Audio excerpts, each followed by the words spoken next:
Bam. We're live. 5 minutes early. I've been trying to do this, come on a few minutes early every morning. What for? I don't know. Oh, because there's stuff I want to show, like before the, or stuff I want to say that I kind of don't want to bother the guest with.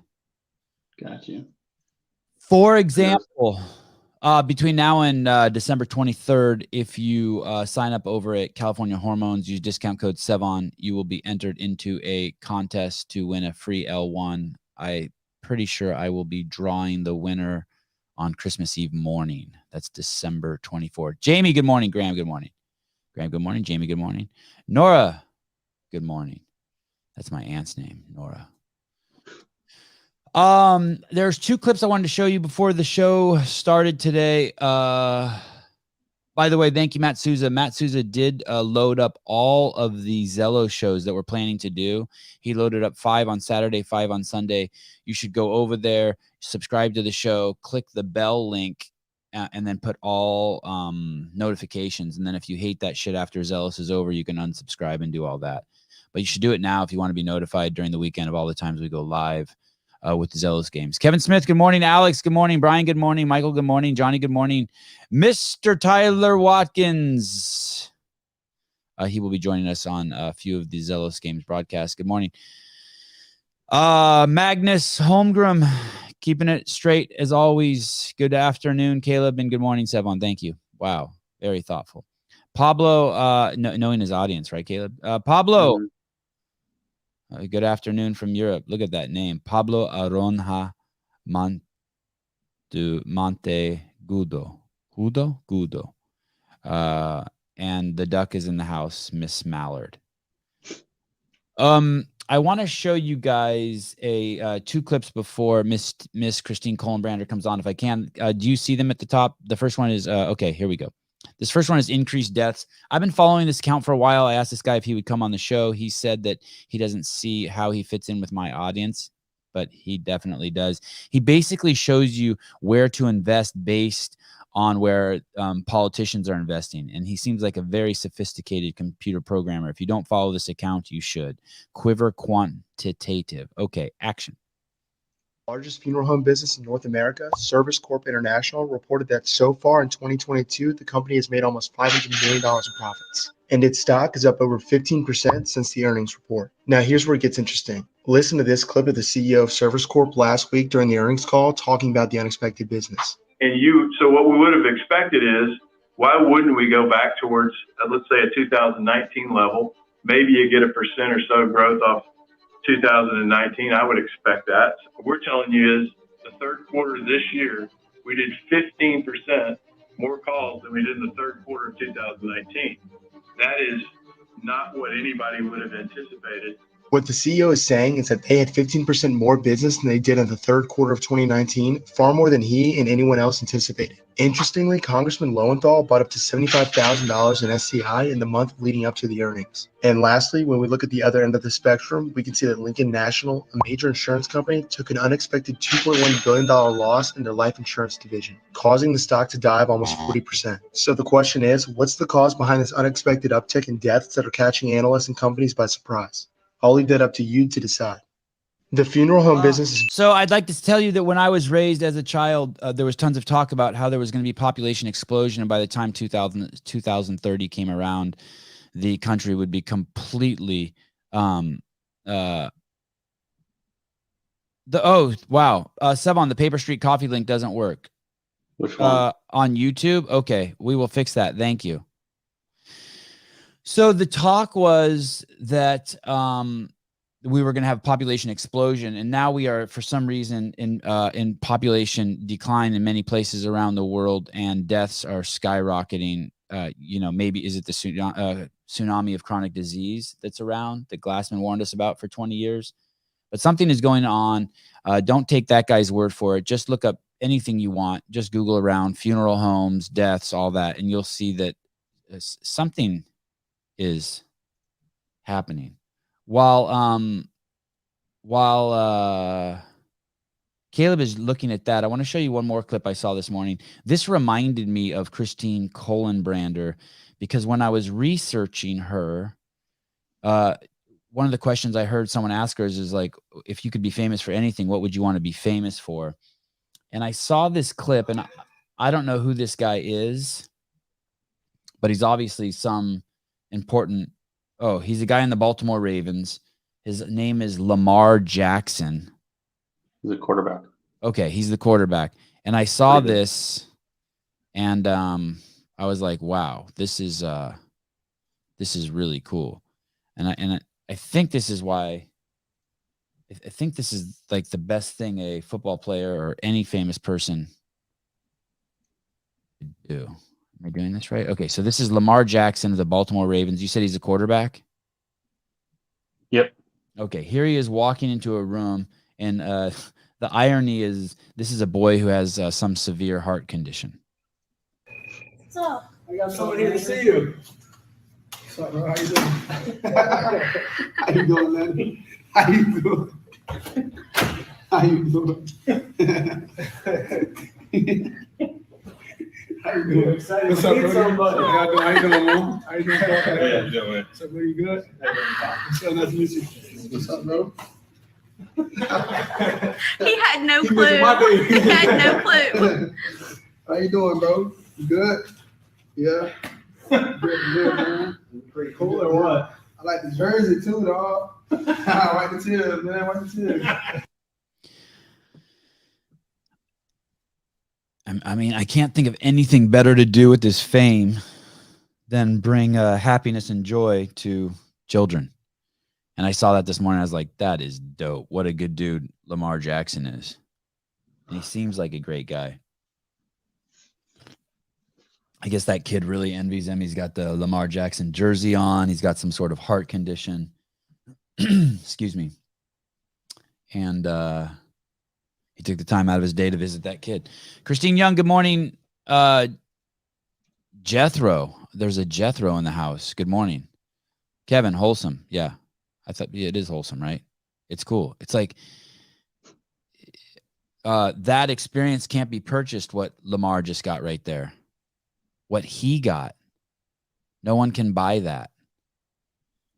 He earned that. He earned that right to bring happiness into people's lives by throwing a ball around. I always appreciate it when people who are famous like actually invest themselves in like those Make-A-Wish Foundation things, or like not just they just like show up and like, I'm here. Who wants a signature kind of thing. Like when they actually show up and like make an effort. It's pretty cool. Christine, hi. Hey. Good morning. Good morning. I'm trying to get my laptop to work, but it keeps blocking the microphone and camera. Are you on Chrome? Nope. I'm on my friend's laptop. Does it need to be on Chrome? It can be on any laptop, but by the way, don't stress. It's our show. People are just happy to see you. So no stress. But it has to be the Chrome browser. Gotcha. It can't be like, is it a Mac? It is not a Mac, but it's not the Chrome browser. So let me get that really quick. I think it has to be the Chrome browser. That's awesome. It'll be better if you're on a computer too. Although, yeah, then I won't have to hold my phone out the whole time. Oh yeah, that would suck. That would make your arms so sore and affect your performance at the Zelos games. Yeah, for sure. We cannot have that. You have a very cool name, Christine Kolenbrander. Thank you. I shortened it on my Instagram for a while and kind of with CrossFit because people kept messing it up. Am I messing it up? No, you got it right. It's just how it is spelled, Kolenbrander. But And how would they mess it up? They try to say it all fancy? I think people just get like overwhelmed that it's a lot of letters and then they like freak out. Like they'll be like, I'm like, oh my gosh. So like over the announcement, like if I was like in the middle of an event at CrossFit, like I could hear them like just freaking out over my name. And I'm like, okay. What did you shorten it to? Just Cole. Cole. But I feel like now they know my last name's Kolenbrander. So now it's like some people think my last name's Cole and some people think it's Kolenbrander. Then I'm married too. So some people think it's Stevens. I like how she's angry and types her keyboard. That's aggressive. No, she's not angry. She's just too strong. She's like Bam Bam from the Flintstones. She just breaks shit, everything she touches. Okay, that is actually, I get made fun of all the time because I do everything so aggressively. But Are you going to change your last name to Stevens? I don't know. I kind of like having like 3 different options. Yeah, it's cool. And like, you can tell people that your last name, like I could tell people that my last name is Stevens, and the only time that it's really going to be an issue is like a government document. Right. Like Right. you can make, like your last name can be whatever you want. Yeah, I don't think my wife goes by Haley Matosian, but I think she went down to change her name and she like brought the wrong document. Like she brought the kid's birth certificate instead of her own or something. So I don't think she ever changed it. I should ask her that. I think there's a lot of people in that boat. Okay. Let's see. Allow. Is Spiegel a boy or a girl? Is who? Oh, sorry. I was Other- talking to Caleb. I'm trying to fill the air while you just do your thing. And do your thing. Don't worry. Okay. No one cares. Everyone's cool on this show. I feel like Mostly. it's a dude. I They're thought too it was a crass dude. Sometimes. I thought it was a dude also. I guess Heidi's pretty crass. So it could be a girl. I'm starting to think Trish might be a girl. And I always thought Trish was a guy. What made you think that Trish was a girl? That's something Trish said about going through menopause. Oh, Trish says boy. All right, fine. Okay, fine. Daniel Garrity, Sevan goes by Sevan Castro most of the time. Oh, you're so clever this morning. You're so clever. So clever. I had to apologize to my wife for taking my last name. She said she wanted to, and I was like, okay. Yeah, as You're soon as we wrong. had kids, my wife wanted to take my last name too. But mine's not Beaver. Yeah. She was old enough that she was just like didn't really care if people were going to make comments about it, but I grew up with it forever. How often would people make fun of your last name, Caleb? At least every day. Every day. So every 24 hours. You want a 24-hour cycle. Yeah, pretty much.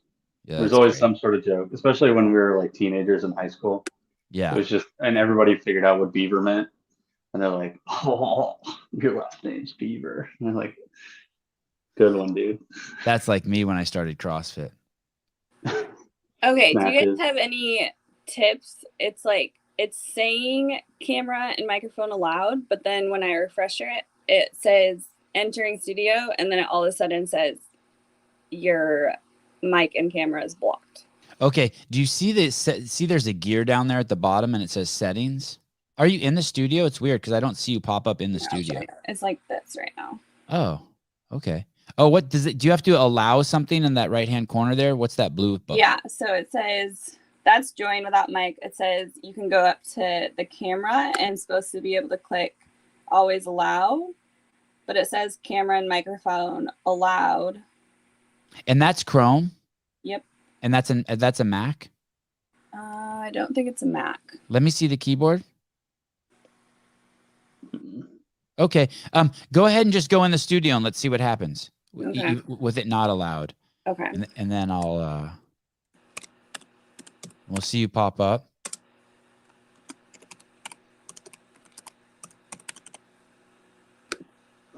Okay. Device not. Give me 1 second. Okay, your browser is blocked here. My camera, click. Okay. It says device not connected. It must be some sort of security thing. You want to just lean your phone on something? Oh, I wonder. Hold on. Okay. I've seen this happen before. I wish I could remember what the solution is. Can you hear me right now? I can hear you great, but not. Oh, I wait. can't. Oh, you're coming on. Here we Okay, go. let me leave this in. Okay, Okay, can you hear me? I can. Okay, now we have to figure out the. Dang, look at you. Jeff, I was actually thinking about you last night as I was tossing and turning in bed. I didn't sleep so good last night because I drank a cup of coffee on the 7 o'clock show. Ooh. Yeah, I couldn't sleep last night either. Because you heard bombs dropping? You heard shelling? No, I just couldn't sleep very well. Okay, it's letting me do the audio, but it won't let me do the camera. Do you see a gear down at the bottom and it says settings? Settings. It's in between. Oh, yeah. Click on that and it should open up a window and then you should see camera. Yep. I was just making fun of someone on yesterday's show about how the first 15 minutes to an hour that they had you on the podcast was complete garbage. So I think I jinxed us. Oh, no. I think I jinxed us. It's my fault. No, it's my fault. It's my fault. I should keep my mouth shut. Okay, so I'm on the settings, but. And then you should see a button that says camera. Yep. And then you'll see some drop-down menus and see if you can choose the camera for the computer. Yeah. It'd be kind of funny if your laptop didn't have a camera. It does. I can see it. Oh, okay. Good question, though. Important. Souza is not on the show today. He's probably teaching a class. I hope you're enjoying this, Clydesdale. I hope you're enjoying this. I wonder if this will happen when he comes on. I hope you're enjoying this. He's like, this sucker. I wonder how much weight he's lost. I saw a picture on his Instagram the other day. It looks like he's doing it. It's crazy. I think he comes on Monday after Zelos games. Mr. Switzer. Is it Switzer or Schweitzer? I don't remember. She doesn't want to hold the iPhone the whole time, is what I think it is, in her hand. But she could probably lean it against something. I suspect they are burning Michigan down today after what happened last night, so maybe internet in Michigan is cut off. Oh, what happened last night in Michigan? Guessing the Democrats won the House, maybe? I've never been... or vice versa.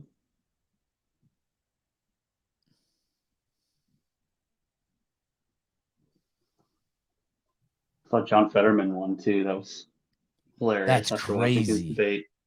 That's crazy. He couldn't string two words together. I guess the alternative was Dr. Oz, which I also found to be bizarre. The fact that like, how do we come to that?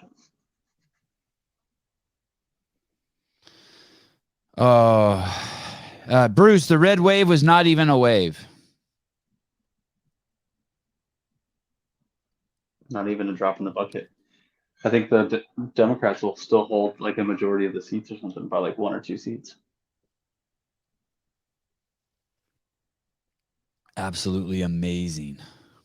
Yes, it is the idiocracy. It is fucking nuts. I love watching all the parallels from that movie to real life in the past couple of years. When would you realize that it's the institutions you should worry about, not the individuals? This morning, Health Magazine put out an article saying that there is a direct link between... I'm just going to get out my phone. Okay. Sorry. It's okay. You could just lean it on something. We hear you well, too. Yeah. Okay, perfect. Is this or like up here? Yeah. Here. Yeah. There we go. Is that okay? Yeah. Okay. Who's your IT gal? Who's your IT? This is Mallory Lawson. Hello. No, come say hi. Hi, Mallory. What's up, girl? She Hey. competed on CrossFit 417's games team in what? 2015. 15 and not No. 16. No, I had a baby 16. And then she took my spot in 17 when I got hurt. But Congratulations, she took my Mama. spot for regionals.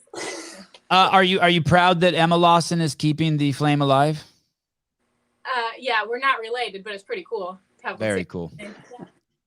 Okay, see ya. Bye. Bye. Hey, good morning. Good morning. Sorry about that.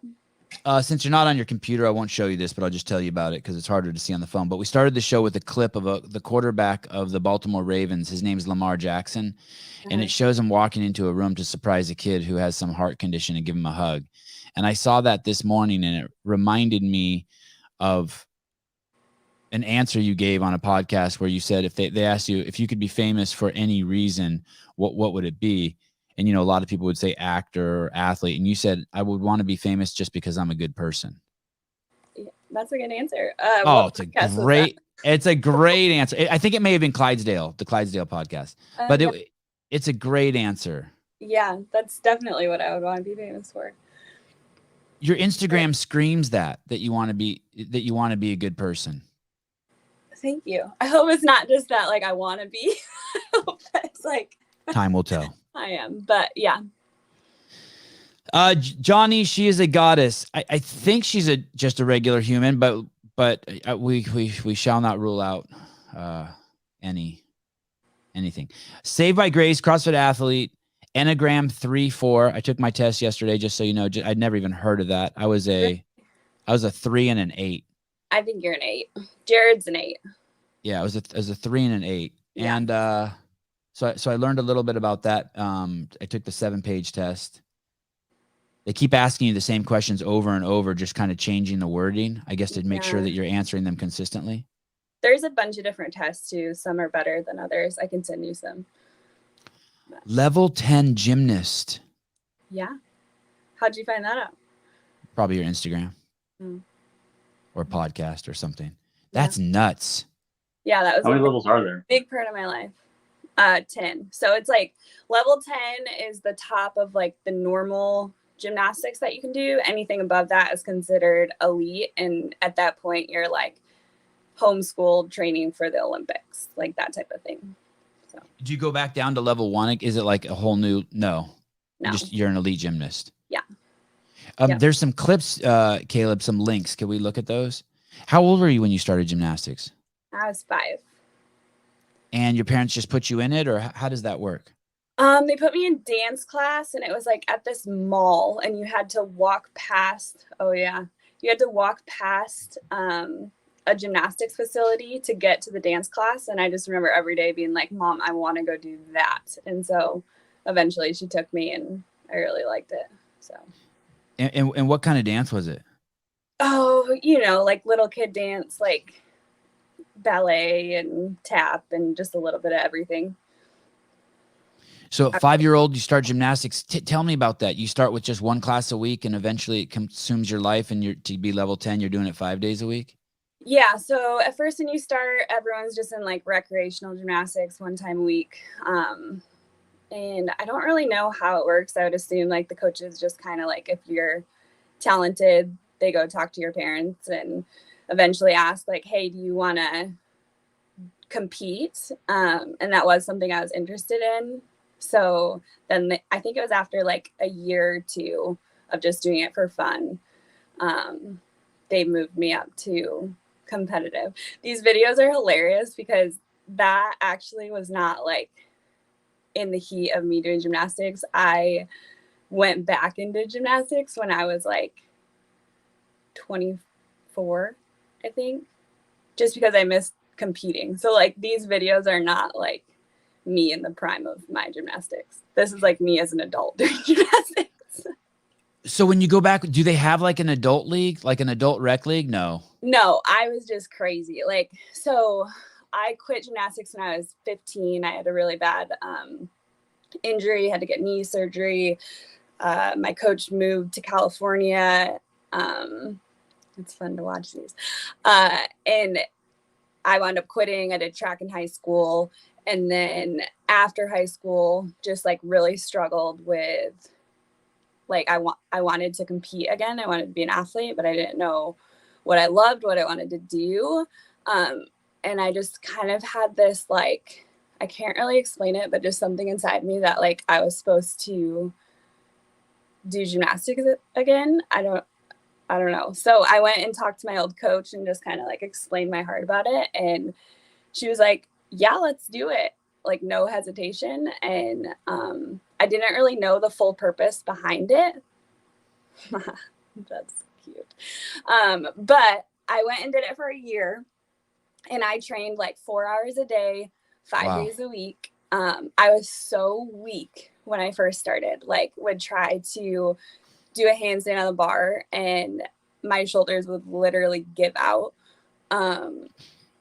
But we just like kept working every day and built like a really good base and core. And I wound up getting back all of the skills that I'd had when I quit. They weren't as pretty as back then because I was bigger.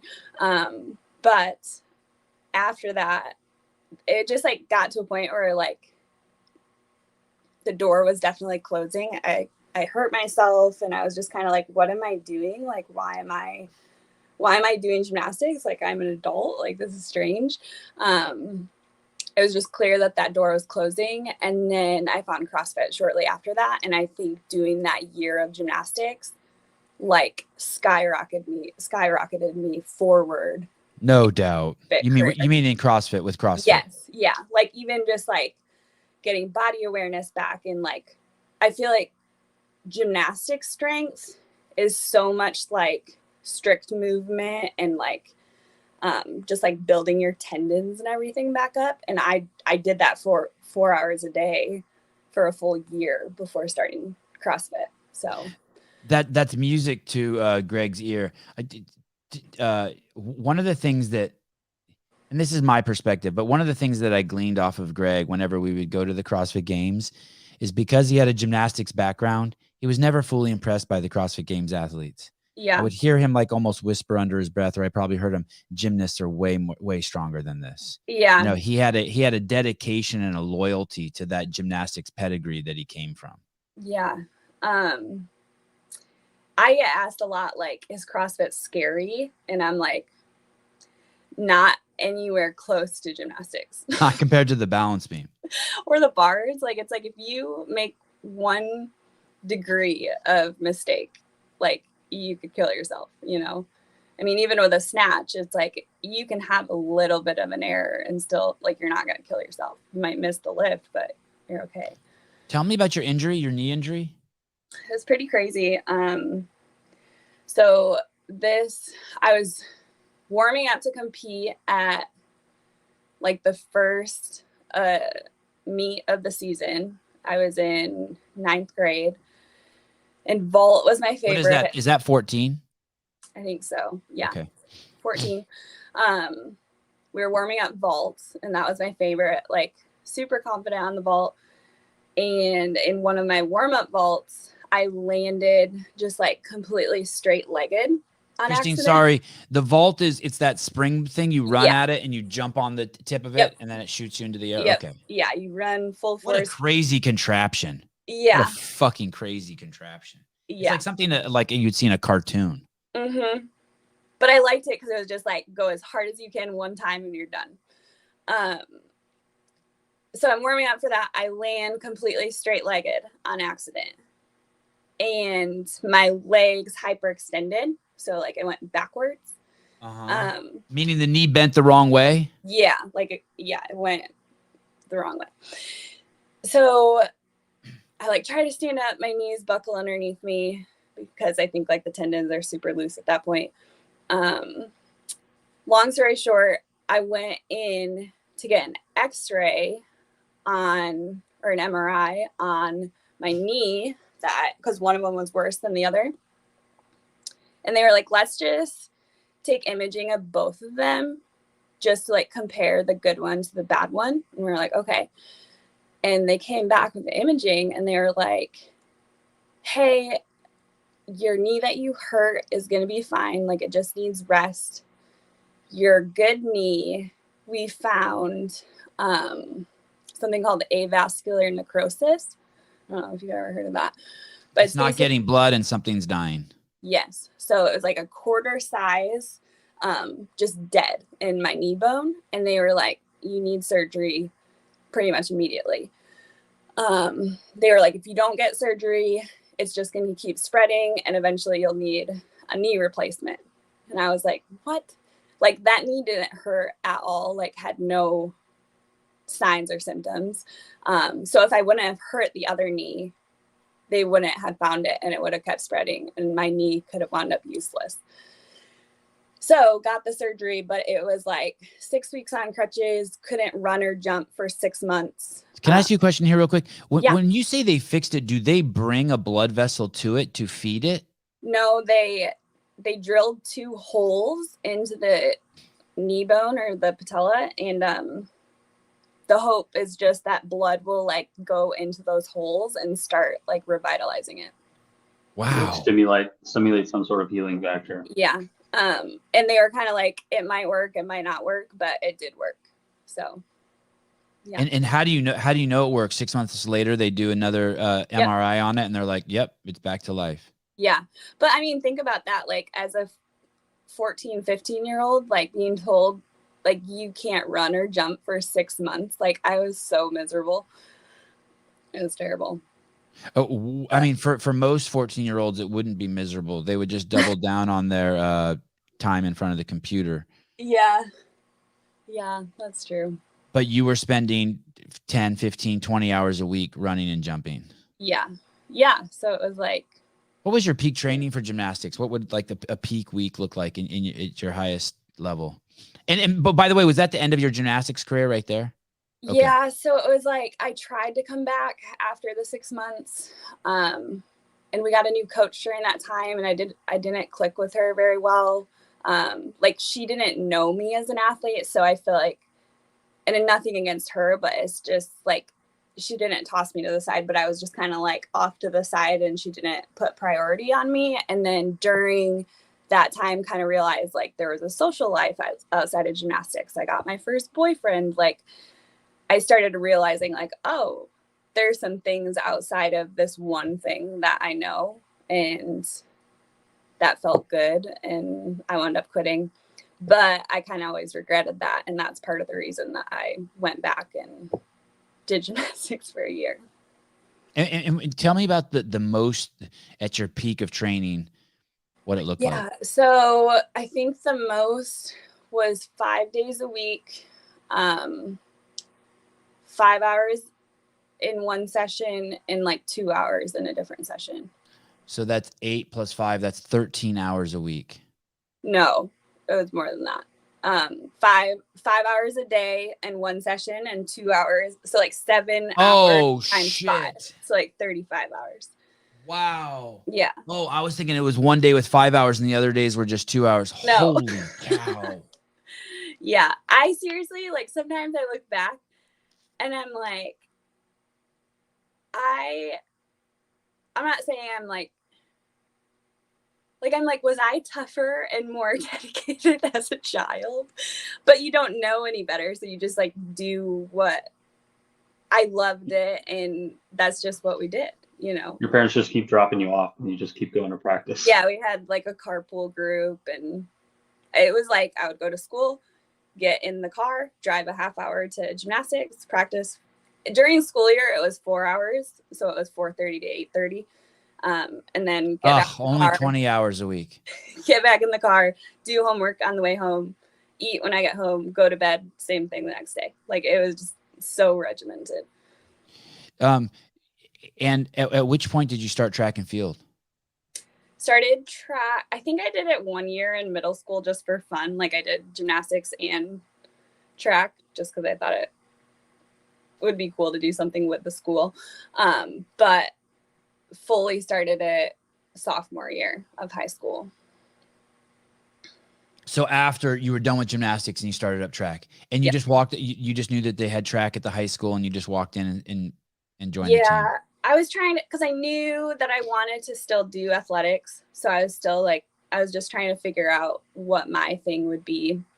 I did competitive cheer for one season, but that wasn't really, I didn't really click with that. Why didn't you click with that? That seems cool. That seems like you could be like a superstar there, parlay your gymnastic skills. Yeah, I don't know. Like, so the team we were on, did I do it my freshman year? No, I must have been a sophomore. I think I was a sophomore when I did it. So the seniors, when I did it, were really good. And it gave me a respect for the sport. Like, it was hard. Like, it was really hard. But the seniors were graduating who were really good on the team. And then it was kind of just like, we weren't going to be good the next year. And I didn't like it enough to keep doing it. And then it was like, okay, well, most competitive cheerleaders do like the sideline cheer, and it just wasn't I don't know why it wasn't my thing, but I think it was a little too catty. Like, there's a lot of drama, a lot of crying. And I think coming from gymnastics, you weren't like in gymnastics, you're not allowed to be like that. Sexist. No. No, I know it's not. I'm just being a dick. I just like the culture I was used to with gymnastics was so opposite of cheer. And I just Very disciplined. vibed with it. Yeah. My kids have been doing jiu-jitsu for many years with the same coach, right? And they two of them started when they were 3 and one started with 4. And after 3 years, the other day, finally I heard my favorite coach that they go to, one of my boys hurt himself and he hadn't started crying yet. And the coach went over and rewarded him for not crying. He goes, yeah. He goes, you're at that age now where you got to start toughen up. Just because you get kneed in the head in practice doesn't mean you resort to crying. And I was like, wow, he's giving him the talk. So my first competitive gymnastics practice, I was probably 7, maybe 6. And at that point, like gymnastics was just fun to me. This is kind of sad, but we were stretching for our warm up. And I was Sad's good for ratings. If you cry a little bit, that would be awesome. I was like stretching. We were doing our splits and I'm kind of like laughing, talking to a girl. And the coach comes over and was like, stop laughing, and just like shoved my hips down to the ground. And it hurt so bad. And I just remember like a tear came down my cheek. And I was just like, this is what competitive gymnastics is. Like, it's just such a shift. But I'll never forget that. I used to take my kid to gymnastics before they started requiring masks, and I pulled them out immediately. But I would see the fucking coaches there with the teenage girls, and they were so. It looked inappropriate to me. Yeah. Like the way they would physically push them around in stretches and in movements and in positions. I was like, how could that be good for anybody? Yeah, it's an interesting culture, and talking through a lot of the things that I think I had good coaches, but I think just the overall culture of gymnastics and like how you're taught to coach is very toxic and borderline abusive and like psychologically abusive. And I did not realize that until I started sharing like some of my stories with Jared, and he's like, Christine, these things are not normal. And I'm like, huh. Like, it's really made me like this sport. And I think a lot of it is happening up at the top, like push for change with like USA Gymnastics and all of that. But I kind of get it. I get it in the military. I get it in the military. And I do appreciate some level of hazing. Yeah. I don't want to sound sexist, but definitely amongst boys, I appreciate some sort of hazing. I think things should be earned, but there's a difference between toughening people up and abusing them. I don't know exactly where that. I think the main thing with gymnastics is like you're with your coach so much that they become almost like a mother to you, and you're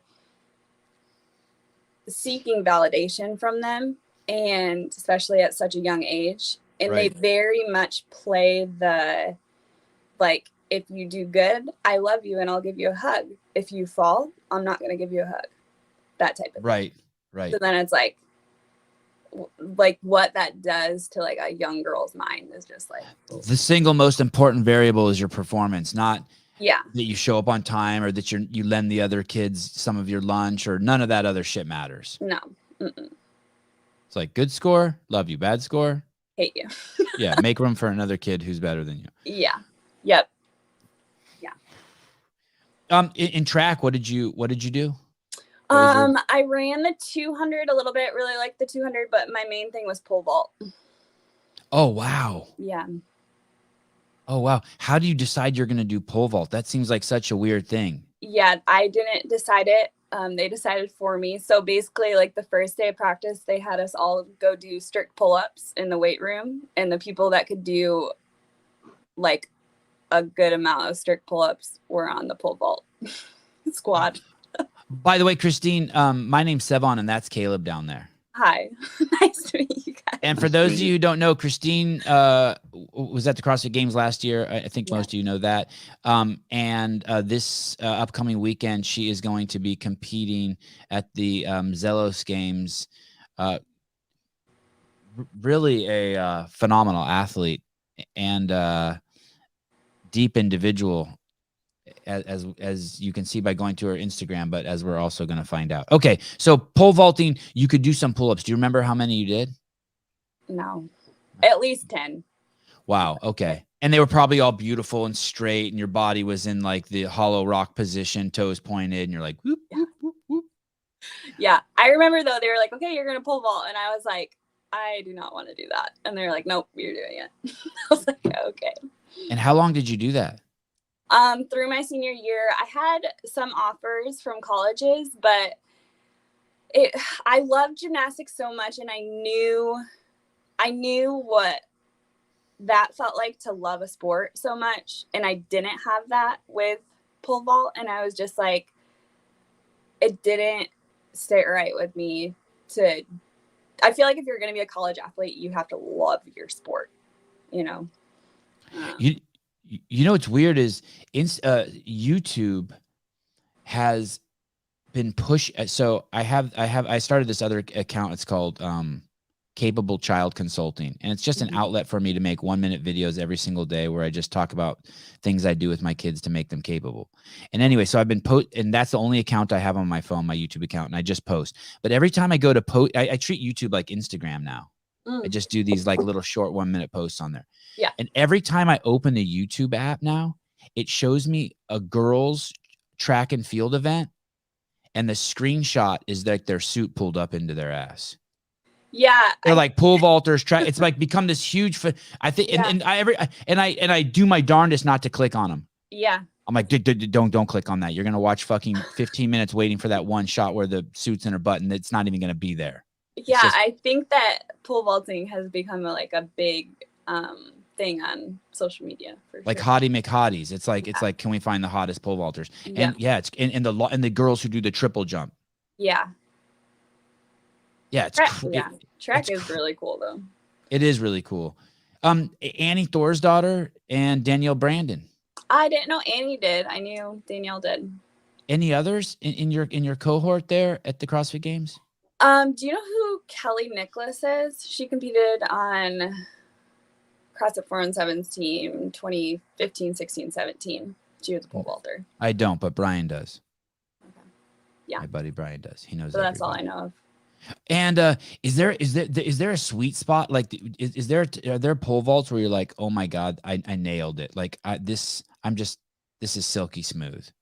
Yeah, I think if you don't knock over the bar, you're like, that was amazing. Because it's so technical that if you're off by a tiny bit, you're not going to make the jump. So, yeah. It's timing. Timing's just massive. Mm-hmm. Yeah. And then what's the other piece? Do you have to be crazy strong? Like you're to push upper body, yeah, and fast. Like you have to be going into your vault with a lot of speed to be able to generate enough bend to propel you up. How many? What's the learning curve on that? How many times do you have to run yeah? How many times do you have to run at that thing before you actually vault? Like is it a month? Drills. I mean, this was so long ago, but they have drills like you run with it just like on your shoulder and then kind of like plant it in, but you don't jump yet. And then you like kind of jump a little bit. If you move your hands down on the pole, it's not going to bend as much. So like you can start with that and just get it into the hole and like kind of just jump up onto the mat. And then like you kind of just keep building confidence from there. God, that point where you have to just like, okay, have faith in the pole is nuts. But kind of the same thing, like coming from gymnastics, like I've done very, very scary things. So it's like not that much different. Right. Like backflip on the balance beam. Like, yeah, you have to have faith it's going to be there when you land. Backflip is way easier than a front flip on the balance beam. Because backflip, for some reason, it's like you can kind of see it as you're landing. Front flip, it's like, I hope it's there when I land. Like, ugh. Right. Oh, because your head goes first. Mm-hmm. Okay, Gotcha. so the backflip, you get to see it on the landing. Yeah. The So you front can flip, kind you of have like to say goodbye to it as you Yeah, rotate but past it. it sounds crazy, but as you are coming down, if you can see the beam, you can kind of maneuver yourself a little bit in the air. You know, like if you see something's a little off, like at that point, that you're going to make it or you're not going to make it. But being able to see it, you can make tiny little adjustments. But a front flip, like, you can't see anything. There's a nasty bruise on your Instagram account of you missing on your leg from missing the balance beam one time. Yeah. Nasty. That hurt so bad. I actually still have like scar tissue right there from that bruise. So you so what state did all this happen in? This Michigan. gymnastic? Michigan. Yeah. Born there and raised there. Yep. Are you still there? No. I moved to Missouri in 2017 to try to be on the games team. And I noticed I went through your Instagram and I saw that in 2016 was the first time Jared, that's your husband, right? Yeah. That's the first time he pops up on your Instagram. 2016? Oh, Yeah. HOA. Yeah. I think that this was the first time. Yeah. So Right I here. got asked. So this was the story behind that. They needed a girl on their team for the following year because they had a couple girls move. And Jared was friends with the owner of the gym I went to in Michigan. And I was wanting to like get into competing in more. And they had a conversation like, well, if she wants to move down and try to be on the team, she could do that. So I was kind of like, yeah, I would like to. I've never been to Missouri. So they asked me, Jared, Sam Dancer, and Jen Dancer, if I wanted to come be part of their HOA team, which is what this picture is.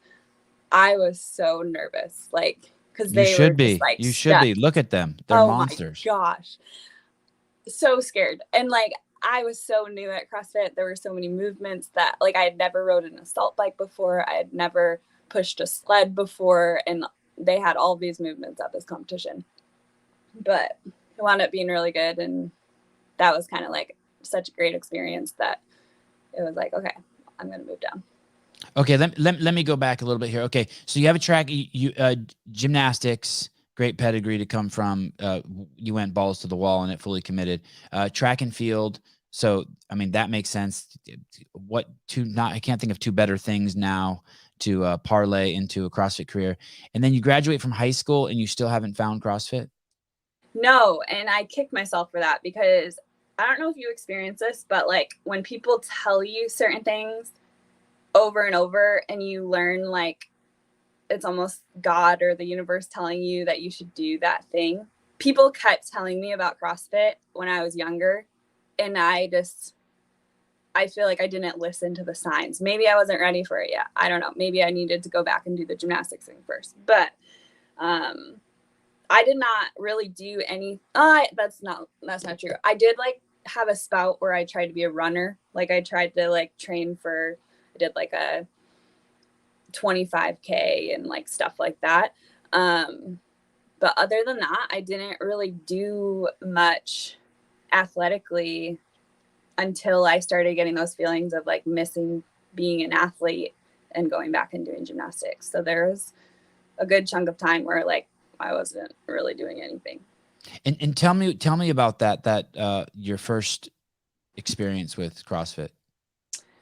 So a girl that I grew up doing gymnastics with had just graduated college and transitioned to doing CrossFit. And I started seeing her stuff on social media and was like, okay, that looks like a lot of fun. So what are you doing with your time then? Are you working? This is in Michigan?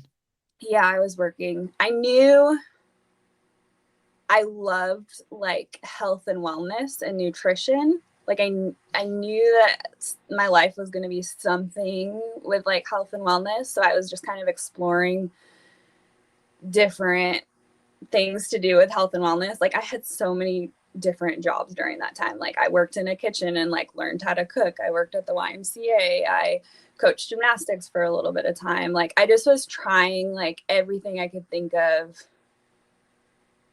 like in different facets of health and wellness. I worked at a retirement at one point, like just trying to see everything. All things, by the way, where you're helping people. All those jobs, you're giving something to someone. Yeah. I never thought about that.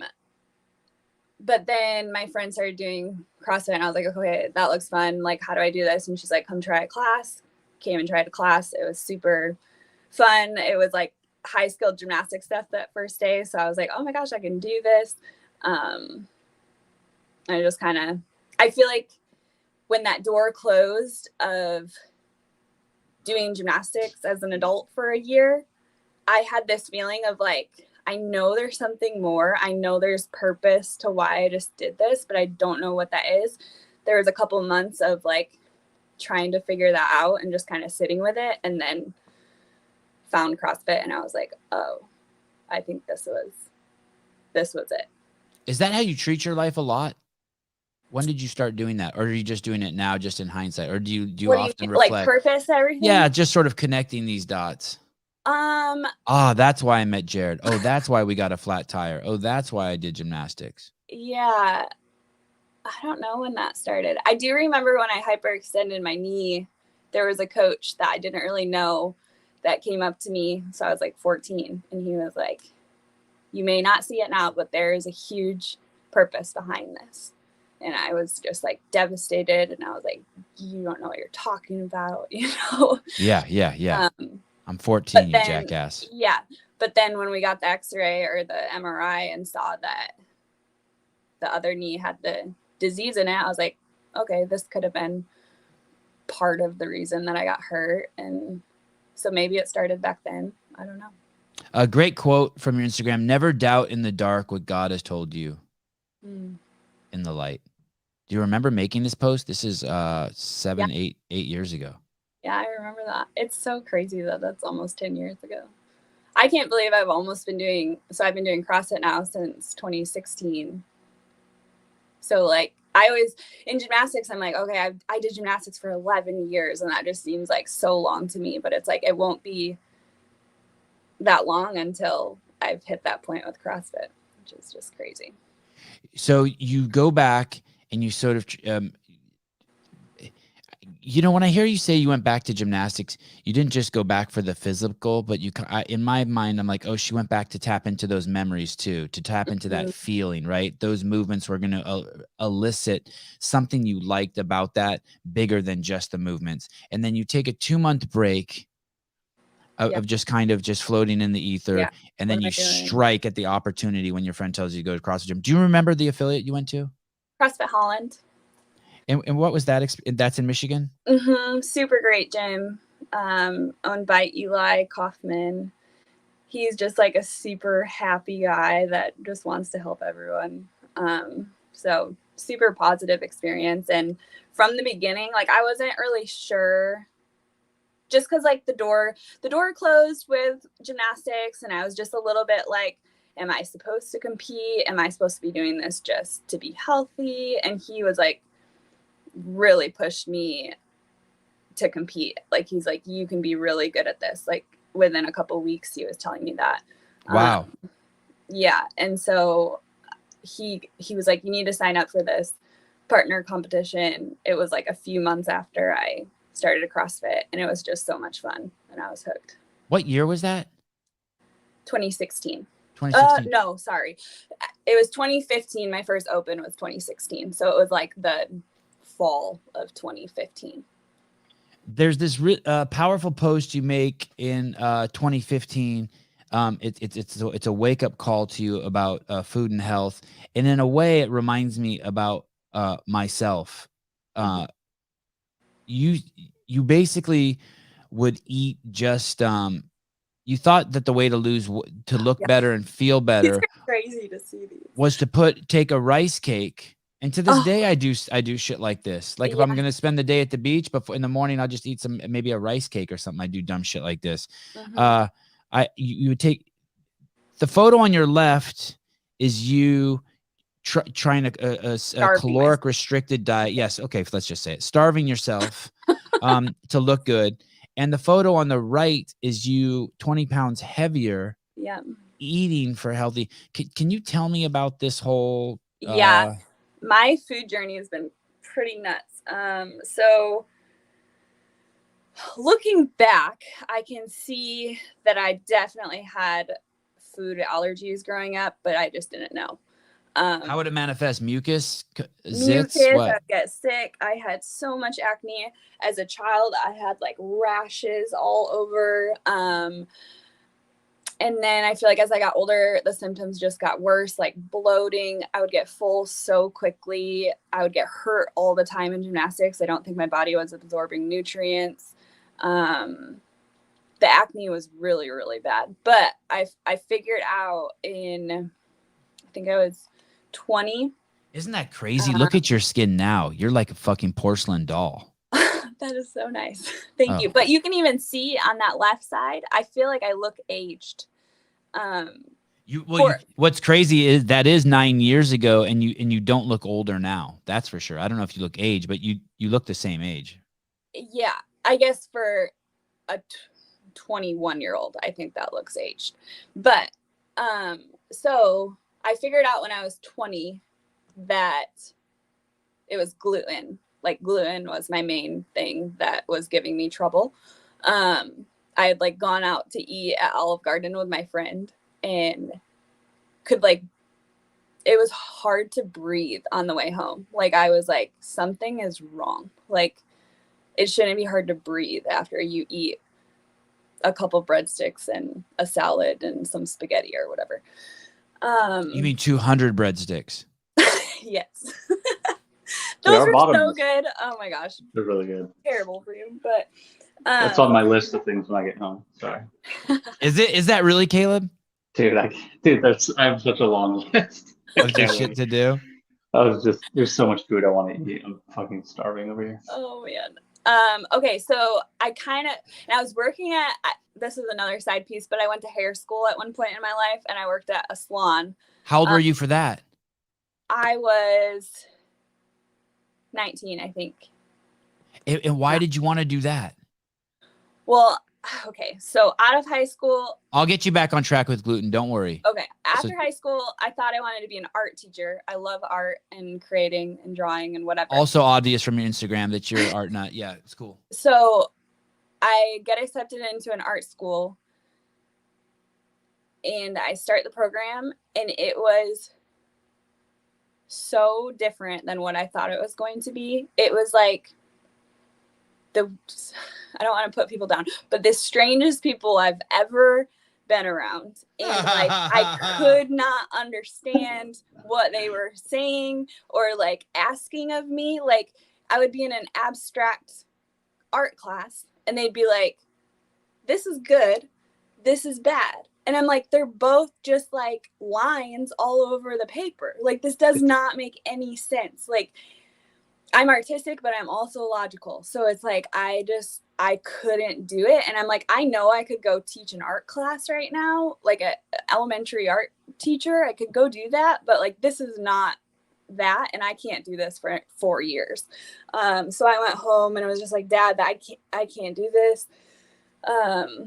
How long did it take before you knew that wasn't for you? How long? Oh, like a few days. Like, yeah. I think I stuck with it for 2 weeks or something, but it was like. What state was that in? Michigan, Grand Valley State University. I would love to see the picture of that graduating class. I'm going to go out on a limb here like a judgmental asshole and say that was 12 years ago, that most of those people are on diabetes medication now, but that's just possibly me. So it had like an art program, but it still was like a university. So I dropped my art classes and got in with like a couple of my gen eds for the semester, but I just kind of was like, I don't know what I want to do, and like I'm not going to spend money to just be undecided. Like I'm not going to do that. So I'd always liked doing hair, and I think I did my sister's hair for homecoming that year, and my dad was right there, and I'm like, this is just really fun. And he's like, go to school for it. And so I was like, all right. So went to school for that, worked at a salon for a little bit. You did that for a year? You got your beautician's license? Mm-hmm. Yeah. Fuck. Wow. Yeah. That's kind of hard. Yeah. I've heard the school's pretty difficult. It is. Yeah. That was a very interesting time of life too, like being in a school with all girls, and it was fun. But Yeah, worked at a salon, and that was the time where the gluten, I was starting to have like major adverse reactions, and there was Sorry, one question. Do you get to Okay. keep that license your whole life? Like, could you just go anywhere now and just cut? Could you go to Supercuts and get a job, JOB? I didn't renew it, and Okay. That's a long Okay. story too, but Okay. just wasn't my calling in life. Okay. I that like why Jared's doing beard hair. is so I much don't better? like sitting or not sitting. I was too, I would say I'm like an extroverted introvert, and like I could not handle like the amount of just like stimulation and talking all day, every day. Like I would go home and just like sit in my car in the garage for like an hour because I was like just dying inside. Too much social interaction. Yeah. So I was just like, I can't do this. So I actually let the license expire so that I wouldn't keep trying to go back to a salon and try it again. Cause I did that a couple times, but, gluten, there was a client that came into the salon who had a kid that had like all of these allergies, and she was just like fascinating to listen to because she like, I don't know if you've seen this, but like a lot of parents that have kids that have food allergies, like a lot of parents don't change their lifestyle for their child. Like they just let their kids suffer. And this yes, mom, I've seen that once or twice. Yeah. Or 3 this million mom times. like changed everything, and is like, you could tell that she just loved her kid so much. But she came in that week after I started kind of thinking like maybe I have food allergies, and I just kind of talked to her about what I was experiencing, and she's like, that really sounds like gluten. You should try to give it up for like a month and just see what happens. I was like, okay, I can commit to a month. So I did it, and I would say within a week, I was like, oh my gosh, like my brain works better. Like just so many things. My skin started clearing up. My knees didn't hurt as bad. I wasn't bloated. Like so many positive signs that I was just like, okay, I'm never eating this again. I've never gotten tested for celiac disease, but I've like tried it a couple times since then, and I have such bad reactions to it. Like I think I definitely do have celiac disease. And what is that? What's celiac disease? Just means that you don't process gluten so good. Yeah, it's basically where like it's an autoimmune disease. So it's like your body is attacking your body. Celiac disease, sometimes called celiac sprue or gluten sensitivity enteropathy. Enteropathy. Thank you, Caleb. Is an immune reaction to eating gluten, a protein found in wheat, barley, and rye. If you have celiac disease, eating gluten triggers an immune response. Oh, in your small intestine. Mm-hmm. Okay. So you have an immune response to it. That's no good. No. That's no good. Your body's just in a constant war. You're just eating something your body doesn't want. Yep. Yeah. So. Rod M. Well, she's cool as fuck. Yeah, dude, but she can't process gluten. It seriously sucks. Like, what are you talking about? She's not that cool. She can't process gluten. Yeah, but I forget why we were talking about this with that picture. Because you had stopped. You were trying to control the aesthetic of your body by starving yourself. Yeah. So after I gave up gluten, I felt good for a little bit, and then I started kind of having like fear of other foods. It was I almost feel like I developed an eating disorder. Me too. There is an eating disorder called like orthorexia. Have you ever heard of that? I just heard of it the other day, where you don't want to eat spiders. No. Oh. It's like where you're scared of unhealthy food. God, I wish I had that. We did just talk about that the other day, I think. Orthorexia is an unhealthy focus on eating in a healthy way. Eating nutritious food is good, but if you have orthorexia, you obsess about it to a degree that can damage your overall well-being. Yeah, I was definitely doing that to the point where I started becoming like, oh, like I would relate every negative experience in my life to it has to be something with food. It has to be something I'm eating. So I'd start, oh, I got to cut out dairy. Oh, I need to cut out nuts. Oh, I need to cut out eggs, to the point where all of a sudden all I had left was like rice cakes and salsa. And then I'm falling over because I'm not getting any nutrient. Like, it was so stupid, but part of the journey, I guess. Did you ever do any vomiting or anything like that? No. Just, I got super obsessive. And then did you ever do diet pills? Did you ever do like a mini thins? No. Nope. Cocaine, meth, heroin? Yeah, cocaine. No. None of that. There's no gluten in cocaine.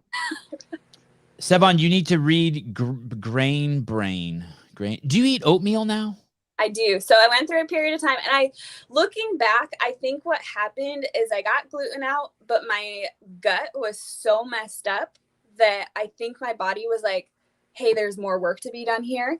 So it didn't feel good, like I just overall just didn't feel great. I had brain fog all the time and just like couldn't figure out why. And looking back on it, I think cutting out the gluten started, like, it allowed my gut to be like, okay, you're doing something for me. Let's keep going. But after I kind of stopped like starving myself, obsessing, I started adding in I did a lot of like paleo primal type stuff. And I think that was really good for like healing my gut. And now I'm able to do like oatmeal and rice and things like that. And I don't have any problems with it. Can you share with us some of the things that you did to heal it beyond cutting out gluten? There was a period, I feel like, and I don't know if this goes back to like the stress of gymnastics and like all of that, but I was just exhausted. And I had a couple years where like I just lived a very, very simple life and I didn't work full time because I was like, I did not have the mental energy to be able to do that. Like, I feel like my body was so tired and like needed to heal that I needed to allow like it to have time to rest, if that makes sense. And it was like, I knew my whole life I had always been a super high energy, motivated person. So I did struggle internally of like, am I just becoming a lazy person? But I honestly think that most of the laziness that we see in today's society is because people don't feel good. You know what I mean? But I feel like during that time, I wasn't just being lazy. Like, I was like trying to, like, whether it was working another part-time job at the YMCA or whatever, like trying to like learn about different facets of health to be able to heal. And then just like surrounding myself with healthy people and just like learning everything that I could. Is all of that done now? It's kind of ongoing. The gluten, like your diet, your food, the way you eat, you feel like you have it all under control now? So my biggest thing is my blood sugar gets super messed up super easy. I just have to and I've been like that my whole life. I have to make sure that I'm eating every couple hours. Part of that's being an athlete too, I think. But I'm super sensitive to crappy food. So like, I just have to have very high quality food or I turn into a crappy person if I eat crappy food. But you kind of have that to leverage against yourself, right? If you do want to eat something crappy, you're like, there's going to be consequences to this. Yeah. I go to a holistic doctor too. And she always says like, eat that other stuff. Like, if you want to go get ice cream, make sure you're happy when you go do that. Because like, when you're happy, your body, it literally releases different hormones and helps you digest food better than if you're like just hating yourself while you're eating ice cream. Yeah, for sure.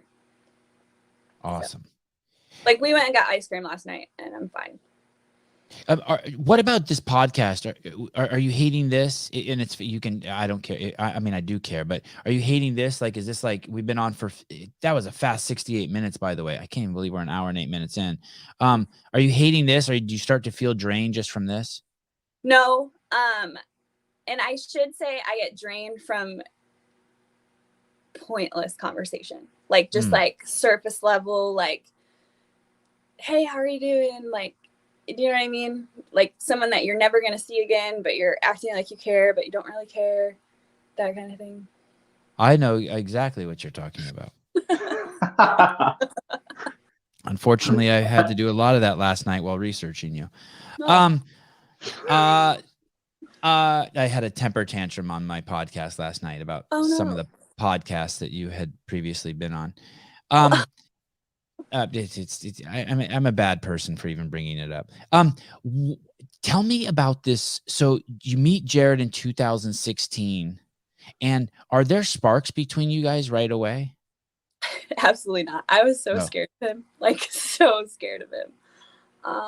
Like you'd never seen a man with so much facial hair and shit. You're like, what's wrong No. with this guy? Get a I haircut. think our first interaction, I was on the Whole30. You know what that is? Oh, I know who she is. She's a wackadoodle of the highest order. Melissa. But yeah, complete nut job.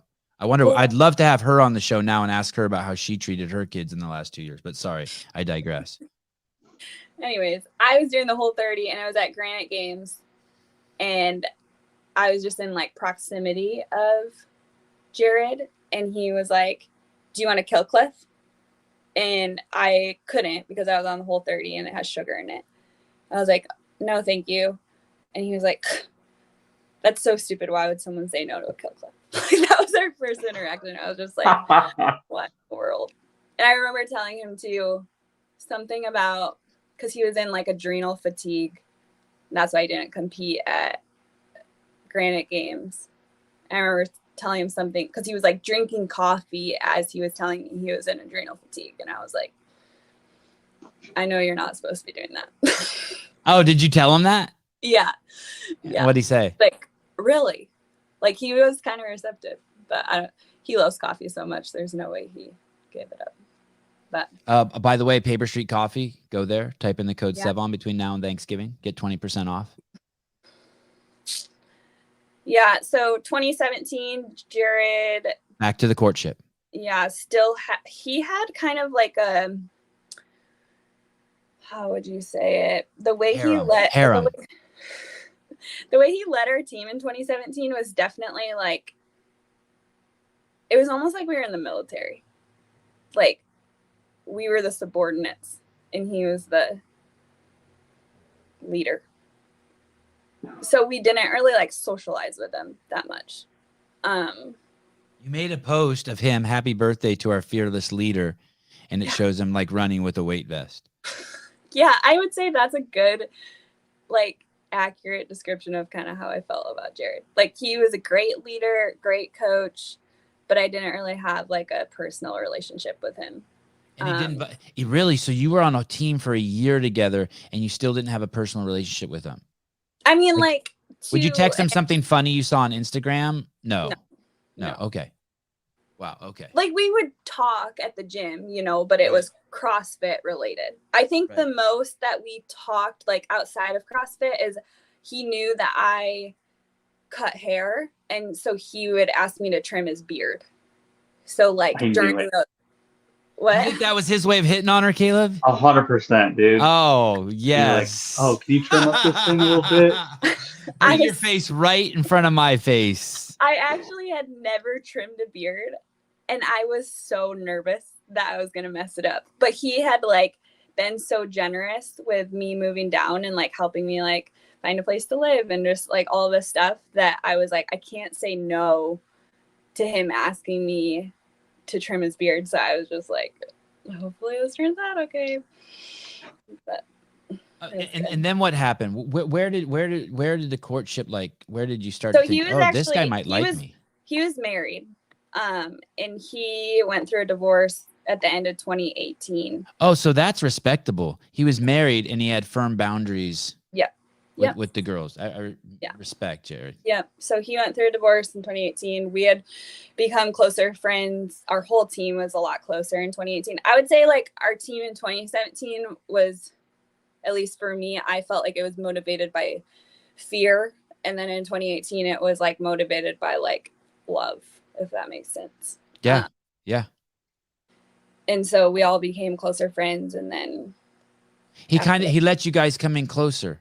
Yeah, which, yeah, I'm not going to get into his personal life, but I think that there's a lot of reasons that he wasn't getting personal with people, you know. Did that make the Relationships team are hard. tighter? What? Did that make the team tighter when he was like more Oh, yeah. intimate with you guys? And we were way better, you know. Like, I think that the average person or all people will go far further for someone that they love than someone that they fear. Mm. You know. The buy that. military leaders that I've ever worked with who like treat everybody like they're in the military are the worst ones. Yeah. Like people that I've worked with that are very personable, that build relationships with people, they like invite you out to go to have a barbecue or whatever. Those are the best ones that I've ever worked for. Yeah. 100%. Yep. Yeah. It seems like it would be hard to keep distance from people that you're just sweating with every single day too. Yeah. I mean, it's an intimate process day in and day out. Mm-hmm. For sure. So basically that time together and in his period of healing, you guys came closer and closer together until you both realized that there was a spark there. Yep. Was that fun? Was that exciting? I mean, having a crush on someone or starting a new relationship it's like getting a new car, but better. Yeah. Or a dog. For real. Definitely. Yeah, it was super exciting. And I think our relationship is a very special dynamic just because like we were teammates and then friends and then started dating. You know what I mean? Like, I feel like that's a really hard, like they always say, oh, you should be best friends with the person that you're with. But like, if you're attracted to somebody, like it's pretty hard to just be friends before you're romantically together. But we had that. So it was like, we built this like respect for each other over years before we were romantically together. I couldn't agree with you more. It's like the wisest thing to do in a relationship if you can. Yeah. But show some discipline. Kind of hard. Like, yeah, I totally, because we're made to be intimate. But if you can have firm boundaries and respect the game and like and build let the tension just really build. Yeah. Like just really let it fucking build. Yeah. I don't want to speak for all men, and I don't want to make it to seem like it has anything to do with morality. But men will be very patient. Yeah, I think so too. I don't mean to put the responsibility on the women, but a good man will be very, very, very, very, very, very patient. Yeah, for the right woman. Like if they know that that's the person they're supposed to be with, or like that they really like, I agree with that. And if you fuck with him, you'll do damage to the relationship. But if you're honest with him, you will build a foundation to that relationship that can really get you through some shit, man. Yeah. Like if I was having problems with my wife, you know who I'd want to talk to? My wife. Yeah. Yeah. Like, fuck, can you not be my wife for a second? I need some advice on how to deal with my wife. Right. Like, yeah. I mean, and you can build that before you go into it. Yeah. Yeah. And I think too, like being on a team together is a whole nother facet. Can't even imagine. Yeah. Yeah. Because it's like, we're able, because we're business partners too. Like we own a gym. So it's like, what's the name of your gym? Is your gym? CrossFit 417. Is it an affiliate? Oh, it is a CrossFit 417. Okay. Sorry, go on. You're business owners, you're married, and you're teammates. Yeah. So it's like, your best I feel friends. like we're able to like tap into teammate mode when we need to, you know, like, or even he's my coach too. So it's like, there was a little period of time where when we first got together, like I have to kind of like turn off my brain now of like, or switch it to like, okay, he's coach now, because otherwise I'll get like emotionally charged if he's telling me like, hey, you need to do this on your snatch. I hear like, you're terrible. You know what I mean? But when I switch it to coach mode, I'm like, oh yeah, of course. Yeah, I can't tell my wife like anything she's done wrong in the gym. Just like we separate. As soon as we walk into the gym, she does her thing and I do mine thing because we get a little heated. Yeah. When I think of Jen and Sam Dancer, I think of like being around them, and I'm just making fun of them. I really like them, but I think of it as prayer camp. Prayer camp. Yeah, prayer camp. Prayer camp. Have you ever hung out with them? No, not at all. I mean, I just judge from afar. I just think of them. I saw this Instagram account the other day. It's called the Conservative Hippie. Like I admire Sam so much because I would love to live a life just in Speedo. The perfect life for me is living somewhere where it's so hot. I wake up in the morning, I hardly put on any clothes, and I just start sweating because it's so fucking humid and hot. But I also see this side of him that's I think of them just as a very a man of the Bible. Like I don't even know if that's true, but I just like a man who has strong moral character. Yeah, I would say that's true. Did you have, when you assimilate with those two, did you already have that also, or when you get on a team with them? What was that like, that experience being with Jen and Sam, who have this very strong, benevolent character? I mean it I hope it's coming across like a compliment. I mean it as a compliment. No, they're definitely like, they have a lot of personality, you know. Sam, we actually laugh about this whole competition because like I'll tell them how I told them recently, like kind of through my eyes, how I viewed them, and they were like, what? Mostly Jen, because it was just scary, you know, like. But Sam, I think, he had competed at the games that year individually, and I think had like a broken foot or broken ankle. It's broken something. When I showed up in Missouri, he was just like super quiet, like didn't really talk to me much. And I think he was just maybe a little nervous about his foot. I don't know. He got more talkative as the weekend went on, but my first impression of him was just like, he's a lot quieter than he is on social media, but I think he was just tired or something. I don't know.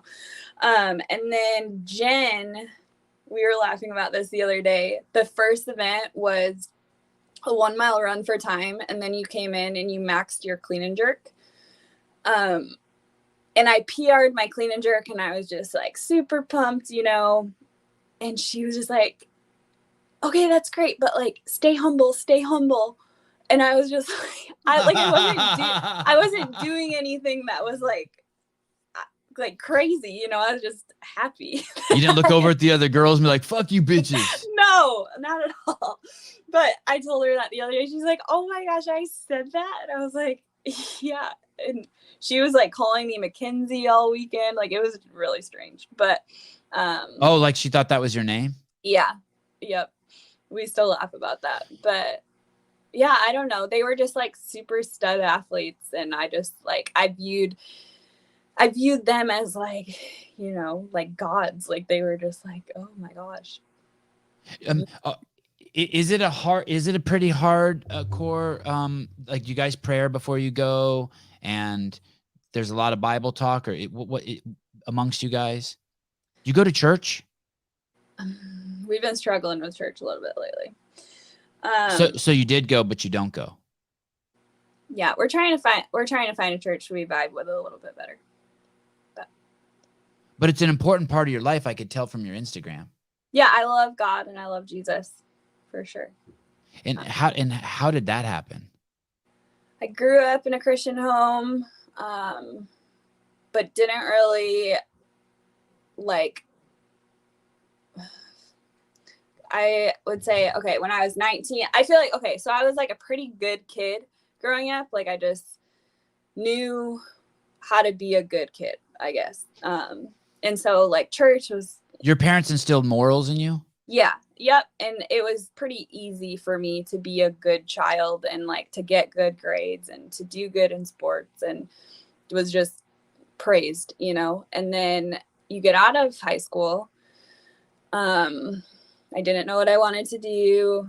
When you're an athletic, artistic child, you're super praised. And then in the real world, those are kind of useless skills to most people. So it's like you're used to being this like super praised child, and then you get out of high school and you're kind of useless. And so I really struggled with that. went through a breakup with a boyfriend, just kind of like was lost, I guess, and just wasn't heading down like an awesome path, like was partying and just, not that I was like a bad person, but just wasn't like, I wasn't making good decisions with my life. Let's put it that way. And then Did you get a DUI? Nope. Never got a DUI. Okay. But just like different, like bad relationships, and just wasn't making smart decisions.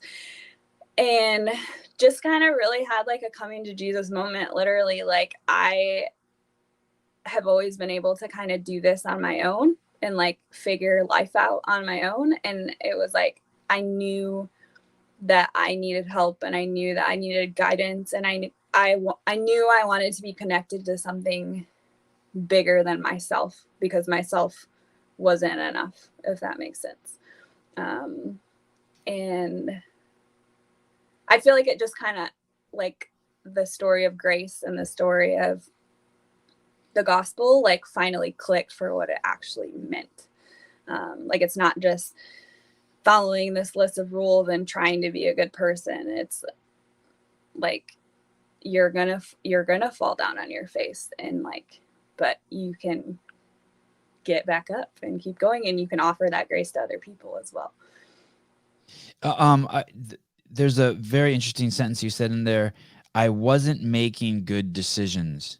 Yeah. This shows the correct mindset to optimize one's happiness. You get to keep all your power, and you get to fix yourself because you take responsibility for your situation. Yeah. I wasn't making good decisions.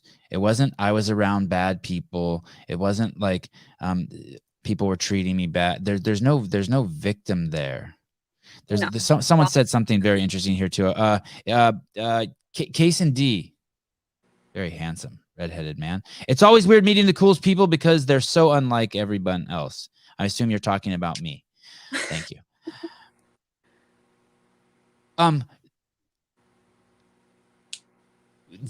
You call it a come to Jesus moment. Is it something that takes place over weeks or months, or? No, it was like I called up it was my youth pastor that I had growing up, his wife, and she was somebody that I felt safe around, and someone that loved Jesus but wasn't judgmental. And we went to Steak and Shake and split a basket of fries. And I just told her like where I'm at, because I think that something with my personality, if you read about the Enneagram, a 3 is the achiever, and I'm really good at making it look like I have my life put together, and that comes easy to me. And so during that time, nobody knew how much I was struggling, that like I couldn't be alone. I was too uncomfortable to be alone with myself because I hated myself. And it like having that conversation with her and just like sharing my deepest, darkest like secrets and fears and all these things, like just broke something inside of me in a good way. Like it was like, I can show who I really am, and this person still loves me, and explained like what forgiveness is and what grace is, and that like that's not who I am, that's something that I did, and that you have the choice to for the rest of your life of who you're gonna be, you know. And we actually like drove back to my parents' house because I was still living there at the time, and we just like, it was almost like symbolic, like we went over to this huge rock and just like knelt down. I was bawling, like, and it was one of those, I don't know if you ever like cried like that, but like where you can't control it. Like it's just like it was like something was watching on this show one time. Really? One time. Yeah, be careful where you take me.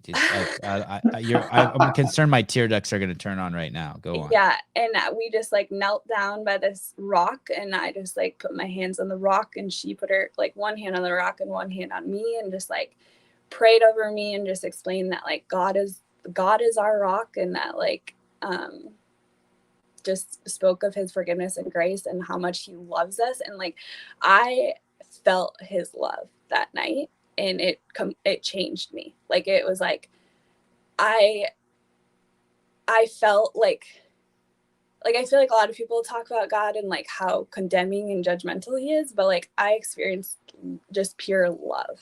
Yeah, that's like, the God Sam Dancer experiences. Yeah, and it was like, man, I can't, like, somebody could tell me the most horrific thing ever that they did, and it's like, I might have an opinion about it, but like, who am I?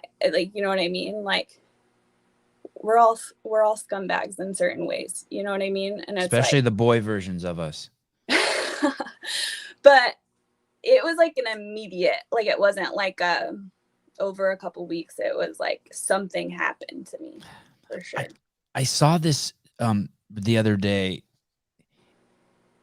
If you don't, we're all cracked.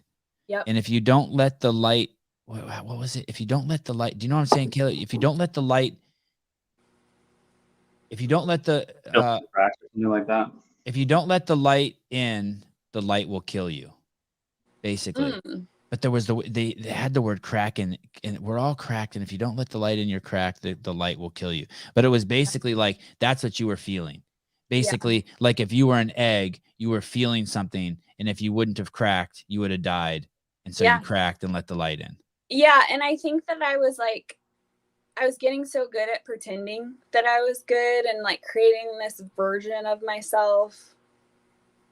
And it's like that cracking, it's like so hard for me to fake things now. Like, it's like, I am who I am. And it's like, as I'm getting older too, especially, is just like, this is, you know, like, this is what you get. And like, or I'm having a hard day today or whatever, where I used to be like, just put on this face and everything's fine.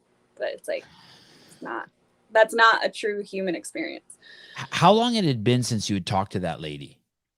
She went to my parents' church. I can't remember. I don't think I was going to their church, but I would see her every once in a while. But it had been a while since we had like talked. But we're still like, she's one of the most awesome people that I know. Victor Brown, we are all, here we go. We are all broken. That's how the light gets in. We crack to let the light in. And then, we're all broken. That's how the light gets in. Hemingway. Oh, that was Hemingway. And then there was another, and then someone added a second line to it that just blew me away. That basically, if you don't let the light in, it will kill you. Your time will be up. Interesting. And how did she know how to do that? She told me, she was like, I have no idea what he wanted to talk to you or talk about. Like after the fact, like after we were done with the conversation, she was like, I was just really hoping you didn't kill somebody. That's what she told me. She's like, because I don't know what I would have done. I was like, no, I didn't kill anybody. How old were you at this point? 19, you said? I think I was 20 at that point. 20 or 21. 20, I think. Do you ever get together? Do you ever get concerned that thing that you opened up to might have closed and you might not be aware that it closed? What do you mean? Like, do you ever get you know, there's the saying, people will lose their keys and they'll go fucking batshit crazy looking for them. They lose themselves and they don't even know it. Like what I experienced losing that? Yeah, not losing it, but so I bear with me for this visualization. You were this being that was closed and you were trapped in your own little world. And it cracked, and now the light came in, and your experience. But that maybe that you will fake that you're open. You'll fake the experience. Oh. And that thing will close, and the light won't be coming in anymore, but you won't know it.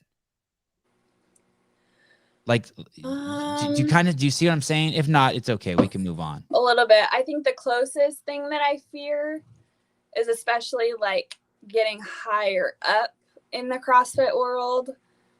As a competitor and an athlete, like just because I used to put so much pressure and weight on my achievements and that was part of who I was and just like all this stuff. I love being a competitor, but sometimes like I worry that I'm gonna like revert back, if that makes sense. Yeah. I see what you mean. I don't I don't know how the Enneagram thing works, but I don't avoid emotional pain at all. Yeah, that's an 8. Yeah, 0. I'm all about it. I want to see. I'm all about it. I'm like, let break my heart. Oh, maybe that isn't an 8. Let me see. Let me see what's gonna happen. I don't want it. Don't get me wrong, but it never comes up. I don't think before I jump. I'm all Forrest Gump. I'm all Forrest Have you Gump. always been that way? Yeah, kind of. Yeah. But now Yeah. it's You need like to take now this it's test. once I tasted a little bit of getting canceled, I was like, fuck this. I'm all in. I'm jumping in the fire. Yeah, canceling. Ugh. Canceling. You'll go to why do the Zelos games? By the way, thank you for sharing that story. Oh, let me go. Sorry. Before the Zelos games. So go back to answer that. How did she know to do that? Like, how does someone know to take you to a rock and put a hand on you and a hand on the rock? She doesn't even know how she knows. Just came from the guy. I think that's like she prayed for wisdom before, and I think that's something divine helping her. God, what a cool experience. Congratulations. Yeah. I mean, that's like probably one of the crowning achievements of her life. Yeah. And she probably, like, she's such an awesome person that, like, she probably has experiences like that with people all the time. Because she's just someone, like, that you can trust, you know? Like, I think that's huge. You don't think she went home and opened up like a 12-pack of Coors Light and was like, saved another one for you, God.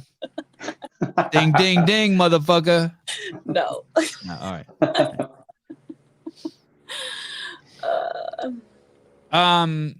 If you ever talked to her about, have you ever talked to her about it since that happened? Yeah. Yeah, that's cool. This reminds me of Ariel Lowen's story. She had a very similar story with her when she was pregnant. Like the woman came up to her and was like, Oh yeah. "There's somebody within you," and yeah, it's fucking crazy. Mm-hmm. So Zelos games, you're going to go to the Zelos games. Are you putting shit tons of pressure on you and to go? No. No, I obviously want to do well, but I don't know. It just, when I got the invitation and it was like, he is giving us a stipend for travel and hotel, it was kind of like, why not? Why not? Why not? Fuck it. Why? I was excited about it. So I was like, if I'm excited about it, I'm going to do it. Is Jared going with you? Yep. So we're in Austin right now. He competed at the tactical games this past week. Oh. And then we're flying from here to Vegas, and then we'll fly back to Austin and then drive to Missouri. That's cool. I had the owner of that company on my show. His name's Jared. That's a cool dude. Jared Helpert. Yeah. Wow, that's a cool dude. Mm-hmm. He's really awesome. He has some crazy stories. I don't know if you got into that, but I don't remember. Everyone's telling me crazy stories, but I had him on, and I just have the feeling that I really liked him and enjoyed him. Like I really liked him. Like like this is gonna sound weird, but there's these guests on where I'm like, I wonder where they live, and then afterwards, don't tell anyone this. I'll look on Trulia to see if I could maybe I should move near them. Oh my gosh. Yeah. Like, maybe I should buy a house. And the reason why is I think my kids would benefit greatly from being around a man like that. Yeah. The tactical games community is pretty cool. Like the CrossFit community is really cool too, but it's a little different. Just very manly men. Yeah, I like that. Mm-hmm. I feel safe around those guys. Yeah. I mean, you're walking around and you hear like all of this gunfire, but you're also like, I feel so safe right now. It's really strange.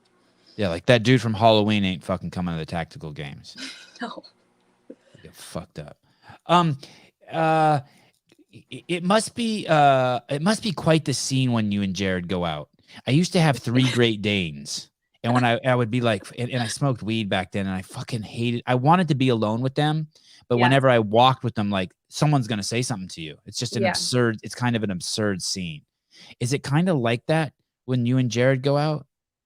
Like if you're at a hotel and you guys go to the pool and everyone's like, What the fuck is going on here? I'm sure. I kind of have learned to just like, I feel like I kind of put my blinders on. Jared notices it a lot more than I do. But yeah, because he has to be alert because he's doing man shit. He has to be Yeah. like, he has to be alert. You have to be. He's probably carrying too. So This Yeah. is actually a funny story. We were at Target and we were like in the grocery section and I look over. Jared had like, do you know what Stokies are? Like those short, yes. like the army. I noticed his short shorts. I noticed I noticed him. So in he some had those videos. on. I had like a tank top on, whatever. I look over and this family, it was like a mom, a dad, and maybe like 2 kids are just like pointing. I think they were pointing at Jared and like laughing, saying things, like just straight up like making fun of him.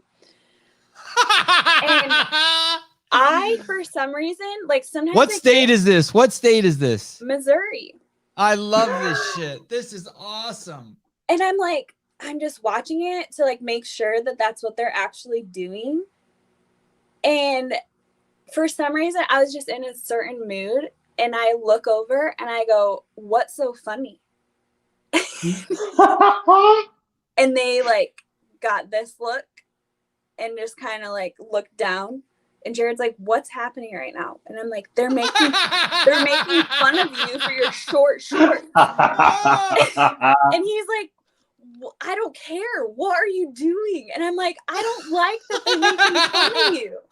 And then I'm like, they're probably like this guy in short shorts, this girl with huge arms. Like, what is this?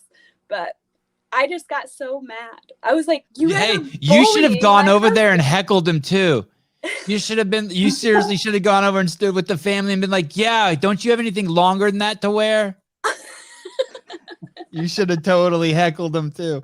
Hey, if I saw you guys, I don't go to Target, but if I saw you guys in a Target and I walk by the aisle, I would turn around and walk down the aisle to get a closer look. 100%. I live my life to fucking look at human being, anything. Like my kids and I saw a mouse the other day and followed it down the street for 30 minutes. Fucking tortured his ass. Poor guy was exhausted. I mean, we weren't throwing rocks at him or anything, but we just followed him. And like, he just wanted, there was nowhere he could hide. He just wanted to be alone. Yeah. Like, fuck you. We don't get to see a mouse every day. We don't get to see Jared Stevens and Christine Kolenbrander every day in Target. I'm going to come stare. That takes some balls though, to make fun of Jared. That seems like fucking like, I know. You better get your insurance He could kill papers you in with his fucking leg. He was like, you need to calm down. I was like, I was just in a mood. I appreciate you for your time. I appreciate you for working with your cell phone. I appreciate you for sharing your story of some of the deepest and most loving moments you've had in your life, whether it be with Jared, gymnastics, and with God. You were very generous with your stories, and we'll be seeing you in Vegas. I won't be there, but I'll probably be bugging you. Our camera guys will be there, and they'll be interviewing people as they cross the finish line, gasping for air, and I'll see you there. Cool. Thanks for having me. All right. I don't know your husband, but please say hi to him and tell him thank you. I appreciate him. Okay, I will. Awesome. Okay. Bye, you Ciao. guys. Bye. Bye. Give myself a 9.2. I give you a 9.3, Caleb. Caleb, you and I are starting to get into a groove together. I think so. Yeah. Starting to figure it out a little bit. Yeah, we're putting in the time together. But that's why I sent you that text the other night. I'm like, fuck. I'm like, it makes me nervous how much I'm liking having you on the show, because then that's why, I don't know if you noticed, but every once in a while now I'm texting you often. Are you going to be on the show? Are you going to be on the show? I'm starting to get a little anxiety. Yeah, I try to give you a heads up when I'm not able to, but. Trish, I really want to know her take on steroids. Will we do another interview? Ask her about that. I thought you were moving up here to Madison. Oh, did you see, Heidi? This is on my next live call-in show. This is like when I'm going to try to move away from transgender, COVID, abortion, racism talk. One of the articles I have is, did you see that the University of Wisconsin-Madison girls volleyball team did like a photo shoot with each other, and it's like a naked photo shoot, and then one of the girls' phones got hacked and all the pictures are out. Oh, I'm telling you, do not buy your kids cell phones. I feel so bad for these girls. I have no issue with them doing that. They're bonding. They're in the fucking locker room taking naked pictures of each other, and somehow they got out. And it's like that, like, it's so unfair. They're just fucking kids having fun. But that's like, can you imagine what there would be out there of me if I had a cell phone at 16? oh man, that's shitty. That really sucks. Not voted, Tyler. Are you on the Zelos thread, Caleb? Did I put you on there? Yeah. I mean, rotated, not voted. Damn it. It's too much to get into. UFC preview show. God, I need to. I had so much trouble organizing Darian and Justin every week that I kind of got like sour to it. But I guess I can just go back and do it myself. It's It was kind of difficult. Say that again. It is kind of it's difficult getting those two together. It is the least watched show that we do, although it does quite well on Spotify and iTunes.